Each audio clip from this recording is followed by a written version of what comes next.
Welcome to a rare and heartfelt conversation that dives deep into shared values, authentic connections, and profound insights. In this episode of Campfire Conversations, I sat down with Rick Bergman, a gentle, spirited seeker whose life reflects the courage to face inner shadows and nurture his true self. Rick introduces us to the philosophy and practice of dying unto oneself, a concept rooted in mindfulness, self-compassion, and observing the false self. Together, we explore the grief of societal shunning, the burdens of generational trauma, and the transformative power of embracing authenticity. Along the way, Rick shares wisdom inspired by spiritual guides like Richard Rohr and Joseph Campbell, while offering a glimpse into the healing and joy that arise from touching the essence of one's genuineness. Join us for this moving conversation filled with tears, laughter, and the promise of inner renewal.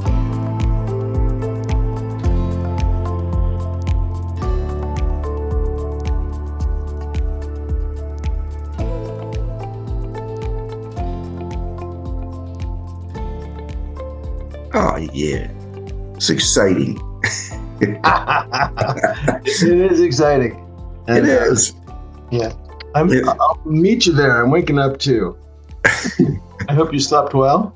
Yeah, not too bad. I woke probably as 5 or 6 in the morning into a beautiful atmosphere in the dark, just laying there. It's sort of my meditation time. I have time now, so I can just play in that atmosphere. It feels so wonderful, and it has its rewards. Indeed. Yeah, congratulations. It's a beautiful thing. I find many days I have part of me that says, oh, this is really nice. Let's just stay here and contemplate and return thanks and be grateful and, all these good things. And then another part says, yes, and there are many things we need to do this morning to get rocking and rolling. So, all in good time. Yes. Yeah. We'll go fishing together today. We are going to go fishing. Mm-hmm. And thank you for letting us go fishing with you. And when you use this term, dying to oneself, in our last Zoom meeting, I was like, what? I was like taken. And thank you for your willingness to be here and play with this. And so I want to open the flower petals to what for you is alive around that language and what you're meaning by it. And I want to invite conversation so others can hear too, and I can have an itch scratched in a way that I'm really looking forward to. And perhaps you're a bit of a mystic in your own way, which intrigues me even more. Good. Wonderful. Yeah. Love it when the gates are open. Yeah. Well, we'll drop some keys today, and we're going to see what this is when we go fishing. And that's just how it's going to be. So what finer work could there be to give of ourselves? Thank you. So dying to oneself, it has a potent poetic resonance for me, but I really want to just hear for you what that's about, your own version of that statement. And I'll just take it in. Just want to hear about it. Okay. Well, we're predominantly spiritual beings, yet we know almost nothing about the mystery that's us. Mm-hmm. Often we become very attached to the mind-based false self, which thinks in terms of competition or fame, success, possessions, power. It's selfish, like an I, a me. So dying for me is a process of detaching from those self-made illusions. Yes. I believe the meaning of life is to awaken. Awaken to the benevolent self that we were born with, that innocent self, that true self. And I'd like to know who I am outside of what my mind says about me. Mm-hmm. At this point, I enjoy being somewhat liberated from me. So self-realization is dying to oneself. so that we can be our genuine self. I love it. Thank you. Intriguing phrase, who I am outside my own mind. And then you referenced self realization, which for me brings back Yogananda Self Realization Fellowship. And I'm actually initiated in Kriya Yoga of his work that he brought to the United States in the 50s. So I don't know if you're referencing Self Realization Fellowship or it's just a phrase that strikes you and means something for you. It hits straight to me, and so I use it. I suppose I'm using another one's phrase. Oh, It's thank you. true. You say detaching from delusions. And so the fabrication of the illusionary reality that this life generates for most of us needs to be like a helmet taken off and put aside so you can find the essence of who you really are, it sounds like. Hmm. Yeah, there's a lot of false stuff. A whole lifetime of it. Yeah. But that's the awakening, of course, living an entire life out and realizing, oh, this cannot be it. Oh, this is all there is? No, no, this is not all there is. Yeah. So dying to oneself, dying to one's delusionary sense of self, as opposed to taking a vacation and coming back. You know, you're leaning into, oh, let's have a perpetual state of coming back and living in that authentic expression of who I really am. And so I can hear people saying, is that really possible without being a monk? And maybe you're a contemporary monk in Manitoba. I'm not much, Jeffrey. I'm not much. Yeah, I love that.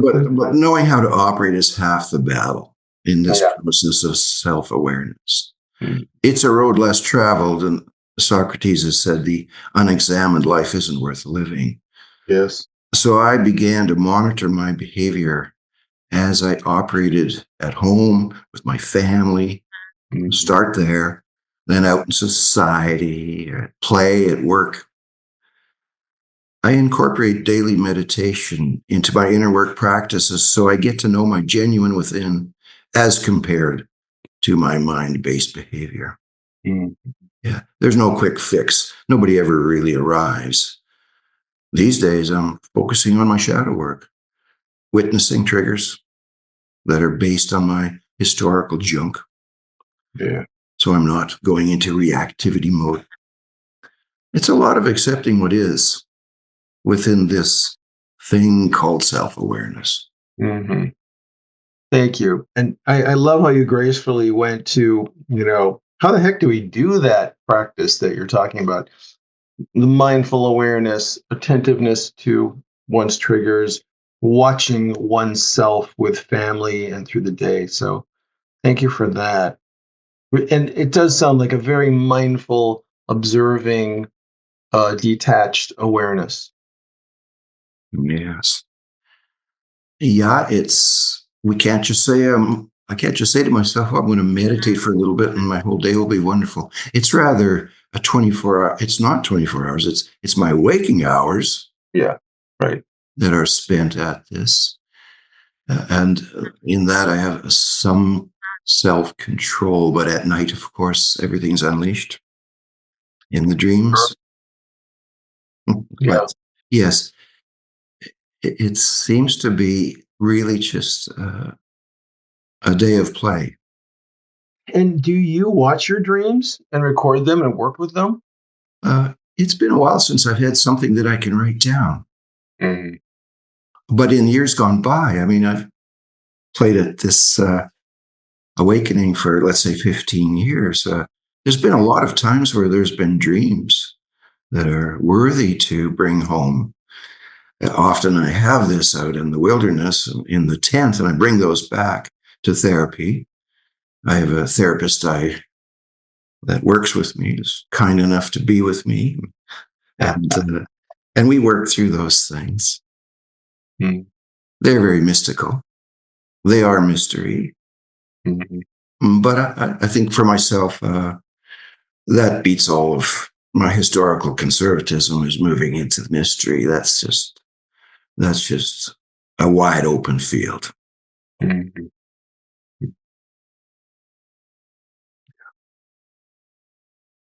So this practice you're framing here, how would you say it helps you?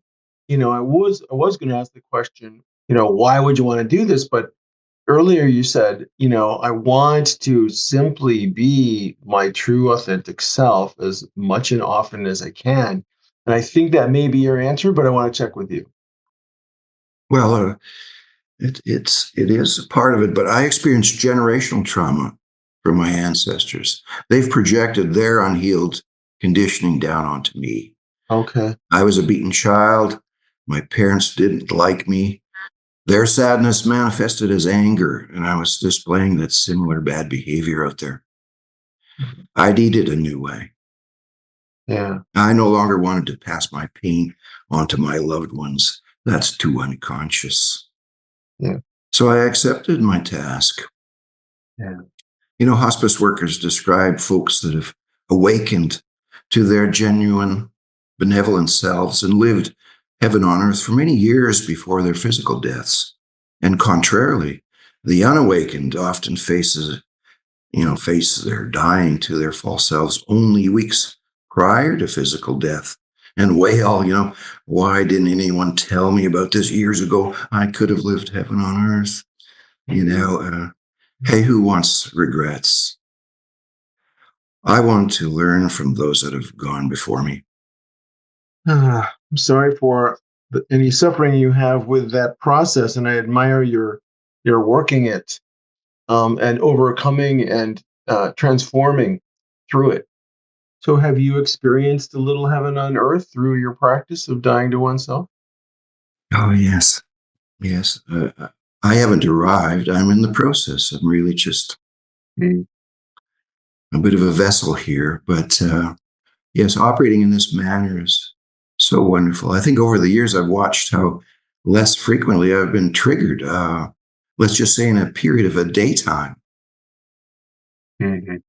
In the old self, in the traumatized man, I would have many, many triggers. They're not done. But in witnessing, in Mhm. witnessing is the work. Mhm. It's that, you really, who doesn't want to heal? So, yes, it's a healing program. No, I hear you, and I have imbibed that Kool-Aid myself. Although I know some people who haven't, but I'm right with you. And I appreciate what you're saying because it adds to my understanding of what this is about for you. There's a healing element. There's a hopefully the language works for you, but in polishing yourself and clearing trauma and becoming your true self and rising out of the murkiness into a more light state of your essence in the world from family trauma, it's not a reaction of an ego-based, well, I am not that. It is a more subtle, humble, sounds like evolving transformational process, and it's becoming your natural true self. Mhm. That may be part of your intention, it sounds like. And my gosh, what a process. It harkens for me to the Buddhist path. You don't arrive, it's Mhm. the process. Yes. Our false self forever refines itself. So Mm. the you can see that it's never really completed. Yeah, yeah. Yeah, and in our first work together, you talked about I go to the woods with the boar and everybody else, and I for days prior I deal with my addictions or whatever it was, or I allow them, or however you dance with them. And listening to you now, I'm thinking, yes, those tendrils, those false self tendrils, can be linked in my mind anyway to addictiveness, unmetness, angstiness, and we're trying to heal. We're trying to get our needs met as human beings, and with a history like what you're referring to, I can see that you're going into the woods. Your practices are really a beautiful way of coping and healing and evolving. Yes. Yes, it's evolution. Yeah. Mhm. I would say it's creativity. Yeah, I think we could call it that. You can have fun with it. You can treat it very seriously at times. I think that depth of consciousness occurs over time. I think the older I would get into elderhood, the further I would witness that type of evolution change. Mm-hmm. Yeah. Growing up. Yeah. Maturing, evolving. Yes. And so essentially, perhaps, I'm just guessing here, one of the elements here is as the self dies, and the false elements go away or are quieted, and more of your true self arises. Yeah, it goes back to my question. Is it death of the false self, or is it simply, a focusing and a celebration and attentiveness and an open invitation for the true self to come out and play more? Well, in the times I've been conscious enough to witness my egoic behavior in action, it loses power. Those cards fall. It's a daily practice that ego recreates, and then I witness it again, and then those cards fall. Yes. In my experience observing who's in here, I'd say my mind is now taking second seat to my soul. I witness the peace of operating generatively from my spirit, and it's good for all of me.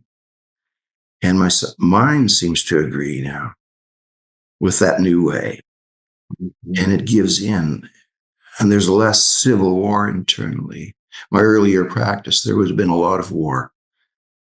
Yeah, I could feel the two inside me. At this point, it's very peaceful. No pride. It's just very peaceful. Yeah. I have to say, for me, when I listen to you, I can I can feel some of that peacefulness, and that's partly what really. I remember when I first listened to you talk for a while, I was like, "Wow, it's that which is not being said, which is so loud for me." And I want to applaud, not necessarily from an egotistical place, but I want to honor and bow to the part of you that has cultivated that silence because it's palpable for those who can hear it. So thank you. So here's a question. When we look at the East in general, practices from the East say, my relationship with self on these levels, awakening to the true self, Buddha nature, whatever you want, is a kind of an orientation that permeates much of Eastern philosophy and religion. West says very often, sure, that sounds really good. But helping somebody else, being charitable, giving, providing, doing these things for other people is part of what we do in order to practice a religious value, and we get good graces on many levels from that. I'm hearing you say this is more of a Eastern practice than it is an attempt for you to become something for somebody else. And I want to just ask about that. It's not other oriented. Is that accurate? I think as I don't want to, speaking about myself forever feels prideful. It's so easier to speak about someone else, isn't it? So I find that it's very hard to contain the wonderful fragrance of the divine. It's hard not to go out and almost go back to my conservatism and be evangelical. It's hard to not go do that. Okay. You see, I don't push a certain spiritual tradition. I'm very universal at this point, or interspiritual. I can take a little bit from every one of them. They're all beautiful. Yeah. I still want to shun my conservatism for some reason, but this is, of course, probably everyone on the earth. Once they get into this flow, into this river, we tend to rethink everything. Even prayer. What would I even do with prayer? It's so different. Yeah. I used to pray to a gendered being abiding in a remote location officiating. Yeah. Everything is very different now. Uh, I do believe in a great creator, a cosmic creator, clearly, but uh, maybe enough of what I believe. you know, Well, I'm grateful for your willingness to dance that way. Do you, and you don't have to answer any of my questions, obviously, do you see yourself at this stage in your life as co-creator? oh yes, yes, even here with you or with men's groups, even once a week we meet here at my place, just people from my little town or city, little city. Mhm. We gather. Ram Dass would say we're walking each other home. Yeah. And so that's not always fun.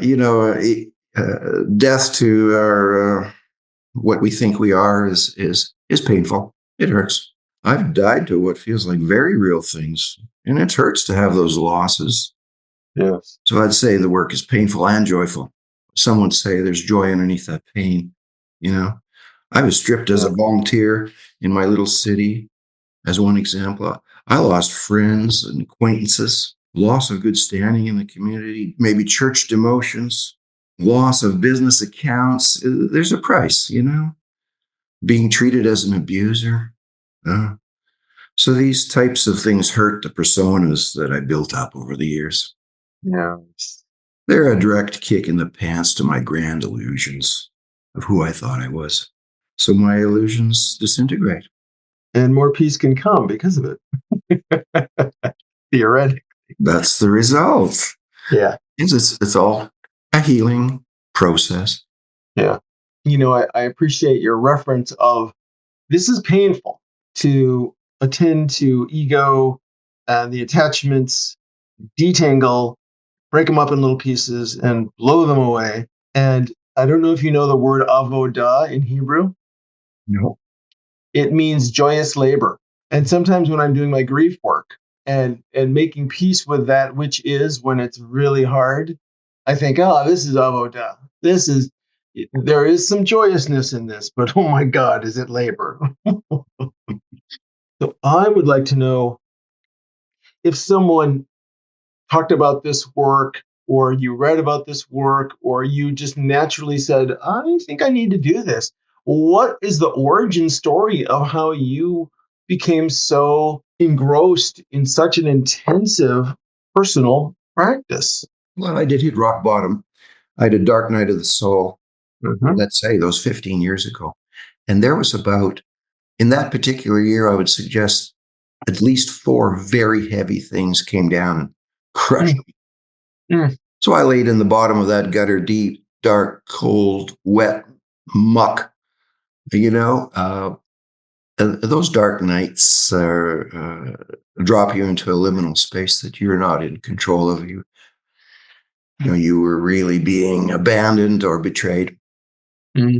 And name which way you've been injured, and so for me, that was treacherous time.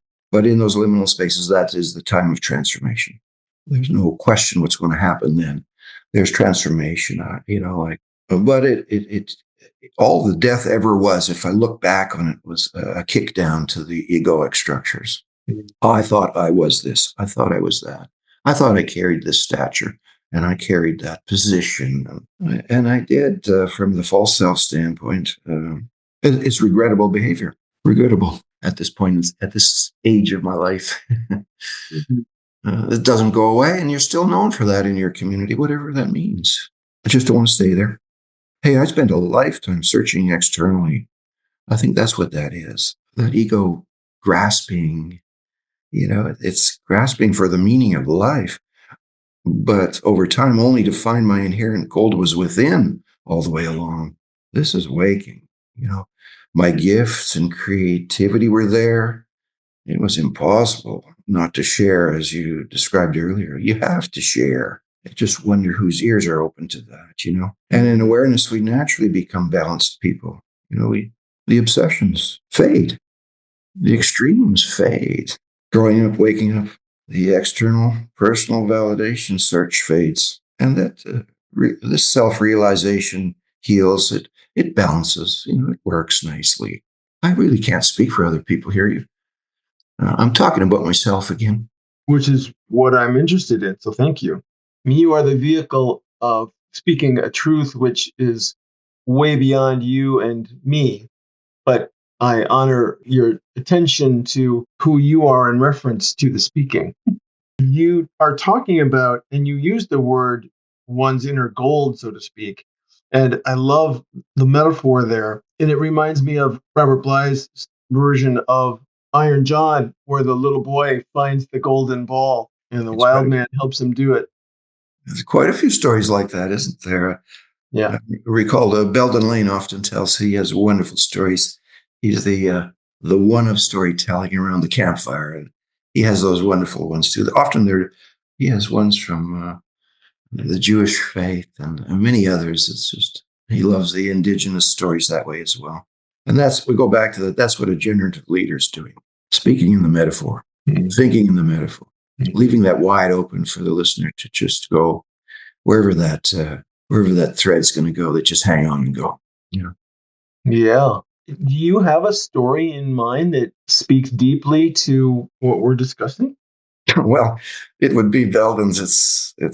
He uses it so often, as I mentioned, but I won't get the words right. I'll just skim over it. I'll give you the Coles Note version. Thank you. And I'll get it all wrong intentionally. Perfect.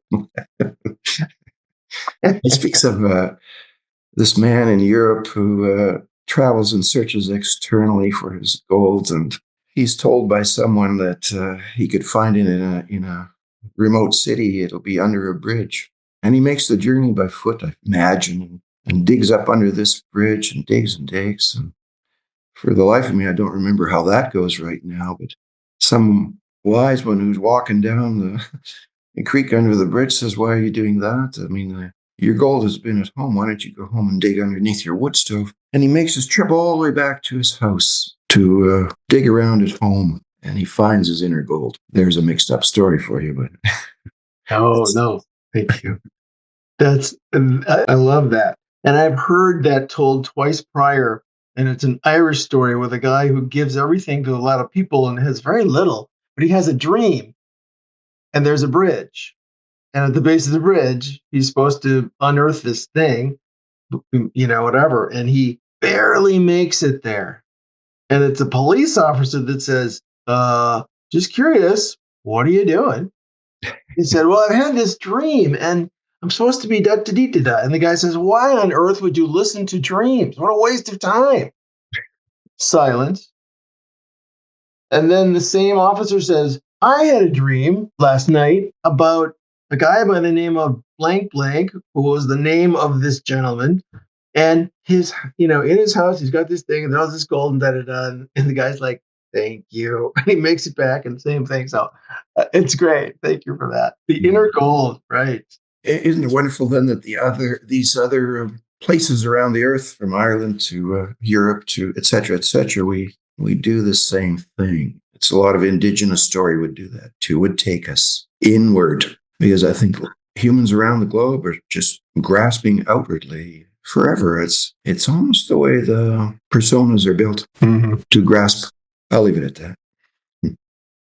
So were there others that had their stories, their teachings, you read, you listened? Remind me again how you arrived at this type of the value and practice of what we're talking about.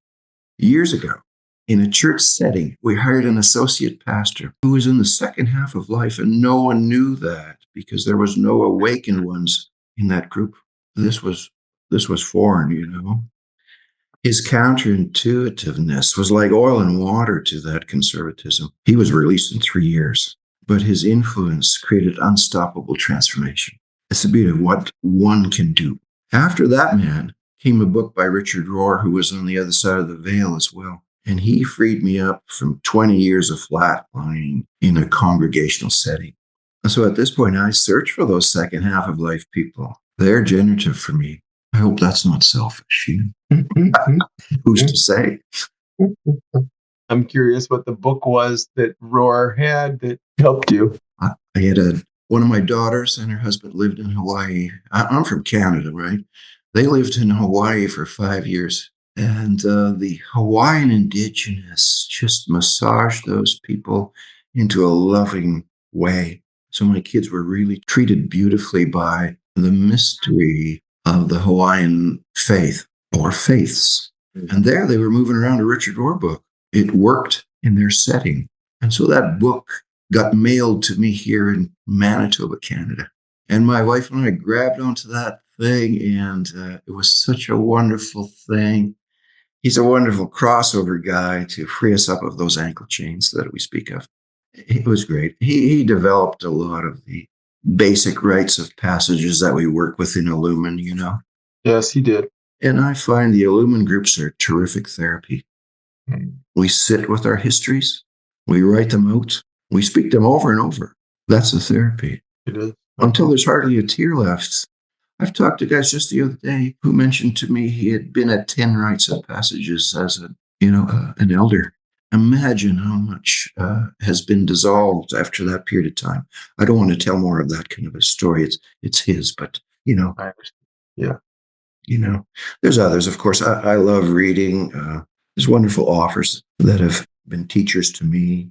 It's simple stuff like the poetry of Hafiz or Rumi, that metaphorical stuff. Dropping the keys, wonderful. Or analysts like James Hollis, teaching us what the second half's about. And of course, spiral dynamics. Who could leave out integral theories? Jim Finley's very terrific. My wife and I will actually go to bed with that stuff on. It just sets the tone for wonderful dreams. Belden Lane, I've mentioned this wilderness guide. He teaches. He's great. Oh, I'm going to cry here now. Sorry. Please do. He's so big for me. He introduced these times away in wilderness, and it's been so beneficial for me. Yeah. But I love waking to each little Enneagram thing. The Enneagram teaching me my, how I operate healthy, and then the unhealthy side. Those are just wonderful teachings that you can receive those every morning. I'm not trying to be a salesman here, but Oh no. The mythology of Joseph Campbell. Oh, God. Just keeps us, our ears are wide open. But what I've really learned from, I don't know why it's good for me, is this hospice worker stuff of Kathleen Dowling saying, that stuff shows me, so much. That's a lot of name dropping. Either way, when the student is ready, the teacher does arrive. It's very natural. I think that's why we set ourselves up in practices, so that we're preparing ourselves for what comes down. Once I entered inner work, I began to feel the frequencies of mentors. And I think I knew very naturally which ones to move towards. I would say that to anyone, don't let my words steer you into any direction. Go with the gut. Be that the heart or the soul or the spirit, go with that. You'll find a teacher. There's many out there. Do you listen at all to Michael Meade? Yes. Yes. He's got some very wonderful things. Yes, he was at the Science and Non-Duality Conference. Beautiful speaker. I think he probably channels most of what he says because it is so eloquent, articulated, and so magnificently composed. I find his podcasts are unbelievable. Mm-hmm. Yeah, and I think you have to go with what you need at the moment. Look, it's all a process, right? That's why it's very hard to guide another. We can point in a direction, I suppose, but everyone has their life to unravel, and all of inner work is unraveling. We pause, we work it back, just like shadow work has its 4 or 5 steps to it. I think everything does that way. Are you willing to see yourself? Are you willing? Am I willing to be in my genuine self? And I go, yes. That reward is so blessed because everything else is simply almost war. It's argumentative. It's sticking to its guns. It's yuck. And that's my history. Everybody has a different one. Yeah. So yes, you'll find a teacher. I think everyone will. Yeah. And then that will change. That depth of consciousness changes, and you're another person. And I say, I think we're probably different every day. I'll give you an example of that. If I wrote my Enneagram Ready test 10 years ago, if I waited 5 years to write it again, I would be probably surprised myself. And then wait another 5 and write it again. I think that you'll see how your personal evolution moves. Very interesting idea. It's a wonderful consciousness thing, similar to spiral dynamics. Sure. Are you into Ken Wilber's work? Yes, of course. Okay. Yeah. Yeah, it's already old to me. There's so many, and there's nothing wrong with it, of course. Yeah.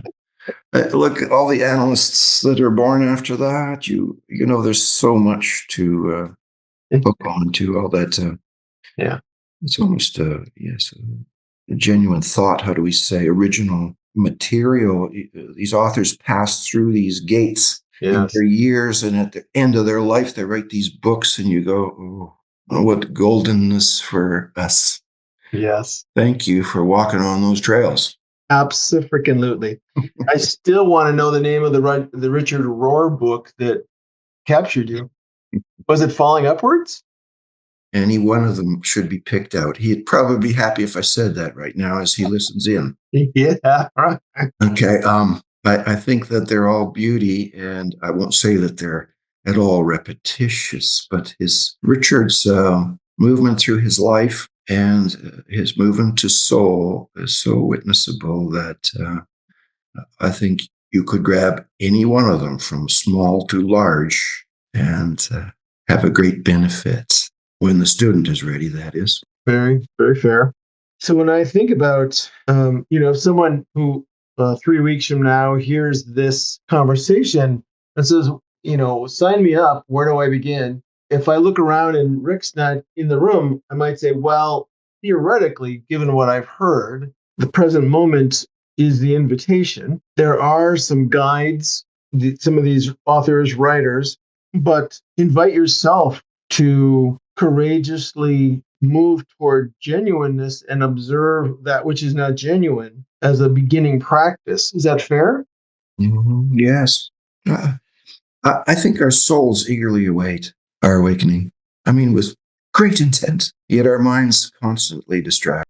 I think that's why daily meditation practice helps to quiet that constant chatter, redirects the focus into the always centered body. The shift to soul or spirit begins to transform. It takes years, but in my life, I think it's the most important thing I can do to heal this world. For my grandchildren, my great-great-grandchildren, I don't want stuff being passed down. I don't know who's saying that inside me, my soul or my false self. I don't know who's saying it, but the world needs change, and I've been told we're doing it one person at a time. How about you? It's just one at a time. And that one little flowering rose, for all those that stop by to have a sniff. Yeah. For all those who stop by to have a sniff, the work is hard, sure, but it's creative play, man. This becoming, let's just have fun with it. I might be weeping in front of you, but on the other hand, this whole little process, let's just turn it into fun. And then it's a lifetime thing. I could teach my grandkids. I don't have to project any longer. Oh, I will, but I'm going to project what you're hearing right now. Yeah, let's heal the world. One at a time. One at a time. I remember you referenced Joseph Campbell. He said, the impact of a vital life vitalizes. And indeed, the Buddha said when he died to his students, make of yourself a beautiful light. And that radiance, I love the vision of that radiance and the good qualities and the goodness and the energetics going out to touch people's lives. and they touch people's lives, and they touch people's lives, and generations of people touch other generations, and on and on and on and on. Look, we're in the years of this.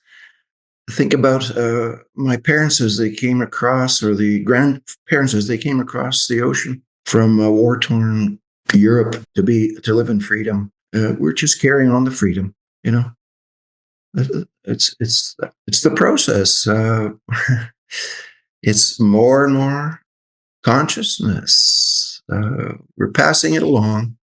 It's my duty, my responsibility. It's my obligation. Those might be all the wrong words, but I'm going to do it for whatever years I got left. I hope there are many years left. A practice like this has intentionality. You reference the behavioral elements, observing yourself throughout your day with your family, waking up thinking a certain thing.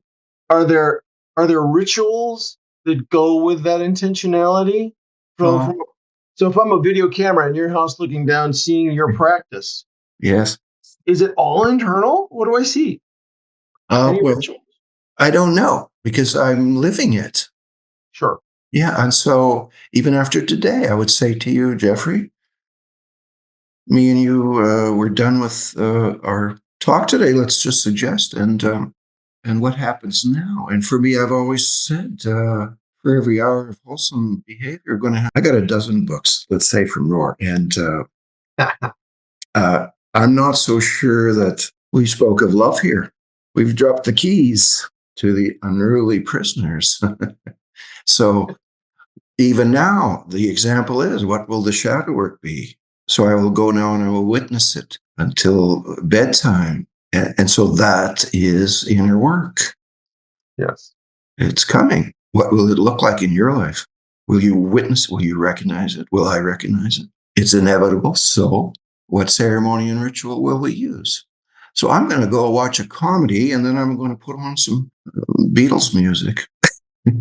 And my ritual will move me into singing. And that's my counterbalance to what the shadow is going to do. That is only one example, but there you go. Yeah, no. I love that. I mean, there is a organic unfoldingness, and whatever arises, giving yourself permission. Really? Yeah. Understanding is half the battle in everything we're saying here. And sure, we're understanding with our mind, but hey, I think the collaboration then of the soul and the mind, once they say we're working together, it's been such beautiful time for our psyche over the past week or month or years, whatever the person has been doing the work with, the results would say, we're working together now. Mm-hmm. The mind will still distract me, just like it would everyone else. Sure. The busyness of life will do that. Its own chatter that it creates will do that. But it's my witnessing of it. That's all it is. Yeah. Thank you for that. I'm not making any war internally. I really get the word witness in reference to, there is a solo practice here, though you might share pieces of it with your other village and city pals that come to your house. Is there anything that smells like mentorship, like guiding other people on their path this way, that you have done? Or if someone said, I'd like to hang with you for 3 months, once a week, talk with you, pick your brain, share with you. Thank you. Yes, it's all in motive examination. We know what our motive is if we're very honest with ourselves. Mm-hmm. Often my spouse will help me with that in the motive department. Because the egoic structure is so strong in its own rebuilding of itself. And so it's enjoyable to have partners. And so partners in the work are nice. They do help because they can always see better than we can when they can look at you. And if they're honest enough to say, here's what I see. And that's often what a spiritual director will do, is to meet you wherever you sit on the path. Yes. And then pick up with you there. I better stop talking. That's enough. So you it's not like it's not like you were formally mentored or that you formally mentor, but having others to rub elbows with and walk the path and ask them for what are you seeing? Hold the mirror up from that angle so that I can see what my ego is doing. You're open to the idea, it sounds like. Yes. Okay. Yeah, and I think the growth for us as people is to find that perimeter of comfort. Everyone knows it if they really think about it. You know where your comfort zone is, and someone will say, "Well, I'm not doing that. It's too uncomfortable." I'll go, "Listen, it's in stepping over those boundaries that growth occurs." So, in every case in life, we can just flatline. It's very common within congregations to just be okay with everything. Mm-hmm. I don't want to run that down. I just say that was a stepping stone for me. Yes. And after 20 years of experiencing what flatlining really was, yeah, there's way more to life than that. Let me say that to everyone. Yeah. Way more. There's so much out there that you can go, that you can travel. It's strange to say that it's up to you, but that's the way I'll leave it, Mm-hmm. I do think it's conscious choice. And like you say, the teacher comes when the student is ready, and the practice comes when you're ready to allow yourself into them. And if you never turn and go, "Oh, that's ego, that's shadow," then it'll just keep doing its thing. Mm-hmm. Yeah. I feel like we're coming in for a landing on this, and I'm so grateful to have flown with you. Is there anything else that you, as we move in that direction, want to share that feels alive that wasn't shared prior? I don't know if I said the word joy enough, but it is joy. Finding inherent gold releases all that beautiful energy. And there is the gifts that you'll find as you awaken. What a tremendous reward to live the rest of your years in that kind of heavenly gift-giving situation. So, boy, I hope I don't make that sound weird, but that's just how it's coming out of me. So the internal expression is going to be joy, and I wish joy for everybody, everywhere, to live your best life. It's not going to be done in the false self. That I can almost promise, even though there's another certitude or absolute, but joy is it. May your days be peaceful. Work smoothly. We stopped by to take a beautiful whiff of the flowering essence of your joyousness. And boy, has it smelled good. So I want to say thank you. Okay. It's been inspirational and powerful and tender at the same time. And you're a beautiful man, and I'm grateful that you shared so beautifully. This has been so sweet to be with you, and perhaps we'll have the opportunity in the future. Thank you for spending time with me. I appreciate it. It's the road less traveled. Have fun. Thank you, brother, and same to you, and blessings on your weekend. All right. Thank you. Bye-bye. Bye.